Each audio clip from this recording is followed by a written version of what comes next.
Salve a tutti ragazzi e benvenuti in questo nuovo video. Io sono Axel e bentornati su 98 megapixel. Oggi, nuovo video dedicato alle Mini 4VD. Oggi cerchiamo di fare un po' di chiarezza per quanto riguarda cuscinetti, roller, tutta quella roba che serve per migliorare la nostra Mini 4VD a livello di scorrevolezza. Partiamo, via con la sigla!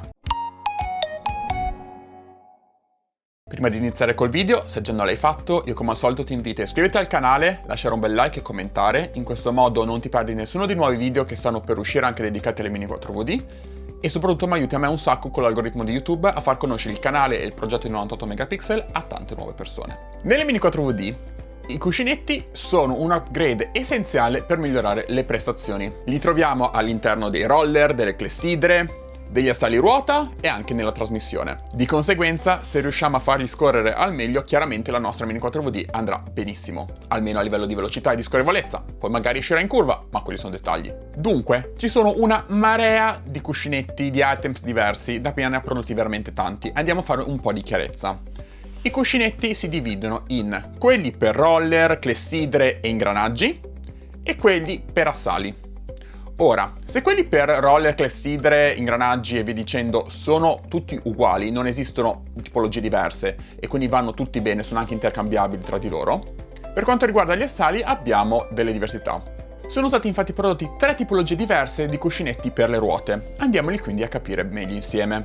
I primi sono i 15393, i cosiddetti cuscinetti in fluorine, c'è proprio scritto anche sul cartellino. Hanno la spugna verde e sinceramente secondo me sono da evitare come la peste.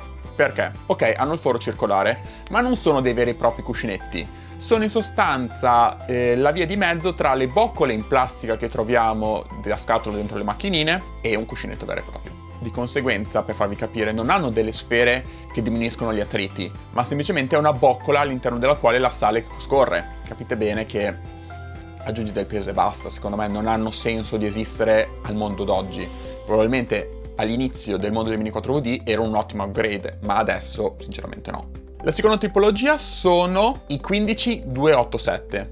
Questi codici che vi sto dicendo sono i codici cartellino di Tamiya, quindi se scrivete TA trattino il codice che vi ho appena detto, vi esce l'items in questione, ok? Questi cuscinetti hanno il foro esagonale. Ora, sono una buona via di mezzo, ma non sono ancora il meglio. Perché? Avendo il foro esagonale, l'assale della ruota è esagonale, di conseguenza si va a incastrare perfettamente dentro al foro. Qual è però il problema? Che se durante il giro in pista il cuscinetto si sporca o comunque ha delle imperfezioni e crea dei microattriti, cosa che può succedere perché comunque stiamo parlando di micro cuscinetti che scorrono a una forte velocità su una pista che comunque può contenere un po' di polvere, quindi si impastano, questi microattriti potrebbero a lungo andare portare dei rallentamenti nella macchina. Chiaro, sono impercettibili, ma noi stiamo cercando di avere i migliori cuscinetti possibili, anche perché il costo non è banale. Di conseguenza sì, sono buoni, ma migliorabili. Infine abbiamo i 15111. I 15111 hanno il foro circolare, li trovate col cartoncino verde e sono a mio parere i migliori cuscinetti possibili, anche perché costano di meno rispetto agli altri, sono attorno agli 11 euro e hanno il foro circolare e sono a sfere. Di conseguenza non hanno né gli attriti del foro esagonale, perché comunque metti che sono dei microattriti, la sale è libera comunque di scorrere al loro interno e scorrono veramente bene. Si trovano in set da 4, quindi con un item avete la macchina già a posto e secondo me sono i migliori, io ve li super consiglio. Ma passiamo ora a vedere come renderli super scorrevoli. Infatti alcuni cuscinetti e alcuni roller, nonostante il prezzo non banale appena comprati, sembreranno un po' inchiodati. Tipo questo. Praticamente, come vedete, non scorre praticamente di niente. È stato montato come da istruzioni, quindi con i 2 panuozzi, come li chiamo io, sopra e sotto, ma comunque è super bloccato. Andiamo invece ora a vedere come sbloccarlo. Per far ciò utilizzeremo un tutorial che ha fatto Leandro di Bassa Garage sul suo canale, ma lo andremo a personalizzare un po' in vero stile 98 megapixel. Così facendo otterremo ottimi risultati in pochissimo tempo. Materiale occorrente. Un utensile rotante, io utilizzo questo qua, che si carica con la USB-C, è portatile e molto comodo, con o l'adattatore da 2 mm, oppure, come utilizzo io, il mandrillo autoserrante. Praticamente questo si va ad avvitare qua sopra, e quando si va a stringere, non si vedrà mai nella vita, secondo me, il foro che si rimpicciolisce, ma praticamente va a stringere al centro e lo va a pinzare. Se per caso non avete un utensile rotante, potete usare un motore Tamiya. Inoltre ci servirà un asse di un vecchio motore. Questo qua era un motore stock che io ho smontato e bisogna che rimanga soltanto questo pezzettino fatto così. Noi andremo ad avvitarlo sopra al nostro mandrillo autocentrante, come potete vedere ruotandolo entra perfettamente, si fissa ed è perfettamente al centro. Nel caso in cui invece dobbiamo andare a rodare dei cuscinetti da 9, 11 o 13 mm, dovremo montare sopra l'asse un ingranaggio. Meglio se avete quelli old bianchi di una volta, io non ce li ho utilizzato uno classico in carbonio, e lo utilizzeremo per andarci a fissare sopra i cuscinetti in questione, che come potete vedere hanno il foro molto più largo rispetto agli altri, però si incastrano perfettamente sull'ingranaggio, così, guardate, visto?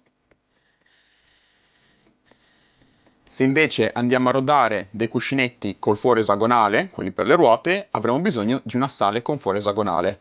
Va benissimo uno sia da 60 che da 72, consiglio però quelli pieni, non alleggeriti perché rischiano di piegarsi più facilmente, e allo stesso metodo lo andremo a fissare sopra al nostro tool, al posto dell'alberino. Inoltre ci servirà un barattolino con all'interno del petrolio bianco lampante. Col petrolio bianco lampante andremo a ripulire il nostro cuscinetto alla fine del processo, in questo modo toglieremo tutte le impurità, un po' come si fa con i motori in sostanza.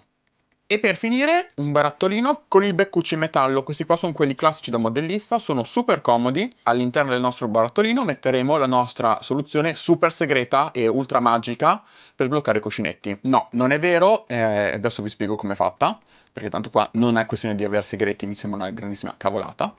È praticamente una soluzione composta da il rimuovigraffi. Io utilizzo questo qua della Arexon, lo trovate su Amazon, è molto comodo e viene venduto in pasta, praticamente è tipo una crema solare, come intenderci a livello di consistenza. Apprezzabile che sia blu, è un punto bonus. A differenza però di Leandro, io al posto dell'acqua ho messo all'interno del petrolio bianco lampante. Perché? Perché sono un po' paranoico e non amo avere cuscinetti, comunque parti in metallo a contatto con l'acqua. Ho paura che si ossidino o comunque ci sia della ruggine. Preferisco evitare. Stessa procedura però, quindi mi si mette della pasta all'interno di un contenitore, non all'interno di questo perché è veramente troppo piccolo, e si aggiunge del petrolio bianco lampante. Quanto? Finché non lo vedete super super liquido. Come potete vedere la mia è veramente liquidissima e serve proprio così perché deve filtrare all'interno del cuscinetto. Cosa importante, se non lo utilizzate per un po', come potete vedere, si potrebbe depositare sul fondo un po' di fondino. Di conseguenza, prima di usarlo, bisogna shakerarlo un pochino. In questo modo sarà di nuovo tutto perfettamente miscelato. Generale comunicazione importante, sappiate che il link della pasta abrasiva, dei barattolini e del tour rotante ve li lascio tutti qua sotto in descrizione, se vi va di vederli, se vi può essere utile. Ma passiamo ora al procedimento per rodare i nostri cuscinetti. Prendiamo il nostro cuscinetto, che come vedete è ancora bello bloccato, lo andiamo a smontare da tutte le sue parti e deve rimanere soltanto lui, quindi nel nostro caso il roller più il cuscinetto, ok? Così. Lo andiamo a montare sul nostro tool rotante. Come potete vedere si andrà a incastrare, è anche abbastanza durino da montarlo, sappiatelo, però se si spinge un pochino, ok, entra senza problemi. In questo modo è bello fisso, è anche abbastanza durino da togliere. Molto bene. A questo punto noi andremo a mettere un po' di soluzione, di magica soluzione, scusate, all'interno del nostro cuscinetto. Ne bastano veramente poche gocce e come potete vedere, osservate bene il colore, è bianco, ok? Quello che faremo adesso, prima di accendere il tool e sparare liquidi da ovunque, sarà di farlo ruotare un po' a mano, così da aiutare il liquido a entrare all'interno del cuscinetto. Potete anche picchiettarlo un pochino, in questo modo penetrerà al suo interno. Ok, come potete vedere sopra è bianchino. A questo punto noi andremo a tenere fermo con le mani il nostro cuscinetto, attenzione a non affettarvi un dito con il tuo rotante, e accenderlo. Chiaramente avremo l'effetto contrario rispetto a quando siamo in pista, quindi andrà a ruotare l'interno del cuscinetto e si andrà a pulire, mentre se fosse in pista noi avremo il roller esterno che gira e l'interno che è fermo, ok? Come potete vedere la soluzione è sin da subito diventata nera e scusate per il rumore, spero che la soppressione del rumore stia facendo il suo effetto, ma bisogna farlo ruotare un pochino. A questo punto ci fermiamo e aggiungiamo un altro po' di soluzione. E anche qui ripartiamo col medesimo procedimento. Come potete vedere, fin da subito cambia colore. Guardate quanto è diventata nera. Facciamo lavorare un pochino, perché in questo modo le sfere all'interno si andranno a levigare e a pulire dalle impurità. Ci fermiamo e ripetiamo l'operazione un'ultima volta.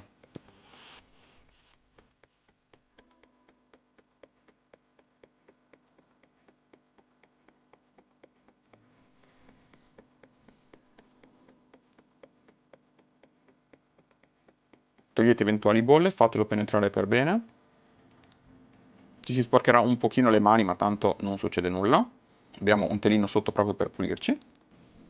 E facciamo l'ultima volta. Se sentite, ma penso di no perché il microfono è attaccato a me, adesso il tool ruota veramente molto più libero e anche il suono è cambiato. Vuol dire che il cuscinetto si sta liberando dalle schifezze varie. Ok, finito il nostro procedimento, come potete vedere il cuscinetto scorre un pochino più libero, ma comunque impassato. Perché? Perché adesso va pulito. Quindi noi cosa andremo a fare? Andremo a prendere il nostro petrolio bianco lampante e adesso devo cambiare inquadratura però. Ok, eccoci con la nuova inquadratura, scusate ma ho bisogno di fare qualche check. Andremo ad aprire il nostro barattolino di petrolio bianco lampante, sentite che buonissimo odore di morte che ne esce, e andremo a tocciare il nostro roller all'interno ancora montato. Mi raccomando, non accendete il tool finché il roller non è dentro al liquido, se no sparate liquido ovunque e non vi conviene. Lo accendete e il liquido diventerà magicamente nero come la notte. Questo succede perché abbiamo tolto tutte le impurità che abbiamo levato prima con la soluzione. Lo andiamo a fare ancora girare un pochino, poi sempre facendolo ruotare, in fretta lo tiriamo su e lo facciamo scolare sempre facendolo ruotare dentro ai bordi del barattolino. A questo punto ci fermiamo e come potete vedere il roller ancora non l'ho neanche toccato e guardate quanto scorre. Confermo che è veramente veramente soddisfacente perché con pochissimi passaggi abbiamo un roller praticamente che scorre il triplo rispetto all'inizio.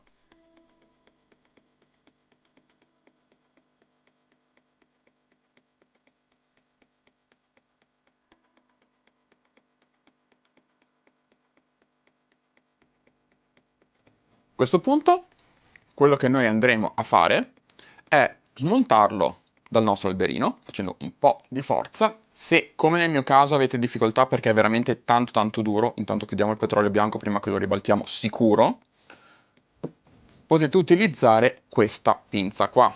Questa pinza qua praticamente cosa va a fare? Va a spingere sul cuscinetto e di conseguenza lo va a espellere. Vi faccio vedere, noi adesso l'abbiamo fissato e con due semplici giri, voilà, roller libero. Bene, ora che abbiamo il nostro roller libero da tutti i vari marchi ingenni, lo andiamo un attimo ad asciugare, perché comunque dobbiamo togliere tutti i residui che non sono ancora evaporati, e lo possiamo montare. Quindi veramente ci mettete un niente a farlo. E vediamo quanto è cambiato rispetto all'inizio. Stesso montaggio, esattamente come l'abbiamo fatto all'inizio. Mi raccomando, non lubrificate, non metteteci nulla all'interno. L'unica cosa, state attenti a montare i panuozzi nel verso giusto. Ok, stringiamo il nostro dedino e voilà. Vediamo un po'.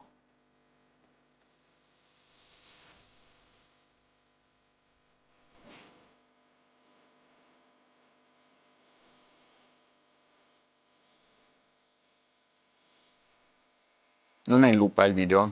Ok, si è fermato. Siamo praticamente quasi a 1 minuto di video di roller che gira. Chiaramente la stessa procedura la potete applicare ai cuscinetti, questi qua, come vi dicevo utilizzando un ingranaggino, o agli assali ruota utilizzando un assale. Se l'assale ruota però è circolare, potete tranquillamente utilizzare semplicemente l'albero, come abbiamo fatto con gli altri cuscinetti. Ed eccoci quindi qui alla fine del nostro video, con i roller e i cuscinetti veramente super sbloccati e come potete vedere il procedimento è stato veramente semplice e banale. Detto questo, quindi, se il video ti è piaciuto e ti è stato utile, io ti invito a iscriverti al canale e a lasciare un like. Commenta qua sotto se hai qualche consiglio da dare o se hai idee per nuovi video. Inoltre, ti ricordo che se già non mi segui, mi trovi anche su Instagram, posto praticamente giornalmente e mi trovi sempre come 98 megapixel. Detto questo, noi ci vediamo ad un prossimo video che uscirà lunedì prossimo alle 18 e piccolo spoiler per chi rimane con me fino alla fine dei miei video. Potrebbe essere un vlog di gara, mettiamola così, disputato di recente. Ciao!